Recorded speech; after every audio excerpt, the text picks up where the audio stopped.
আজ আমি মাঠে যাব, কিন্তু মাঠের কাজ করব না। আজকে বাগানে প্রচুর কাজ রয়েছে। তোমরা তো জানোই আমার সকাল শুরু হয় এক কাপ চায়ের চুমুক দিয়ে। তাই আমি এখন হাঁটতে হাঁটতে যাচ্ছি নতুন বাড়িতে। দাদুর দোকান থেকে এক কাপ চা নিয়ে খাবো, তারপরে আমি আবার বাড়িতে আসবো। চায়ে চুমুক দিতে দিতে জানলা থেকে বাইরের পরিবেশটা দেখছিলাম। তারপর মায়ের কথা অনুযায়ী আমি জল নিতে চলে এলাম কলে। আমি এখন হাঁটতে হাঁটতে যাচ্ছি। কোথায় যাচ্ছি জানো? হ্যাঁ, ঠিক ধরেছো, আমি বাগানে যাচ্ছি।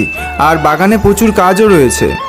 হ্যাঁ, এখন বিকাল হয়ে গেছে, আর পরন্ত রোদ্দুর আর সুন্দর মৃদু হাওয়া, আর চারিদিকে সোনালি রোদ্দের ছটা, কি সুন্দর লাগছিল। মা বাবা আমার থেকে আগে চলে এসছে।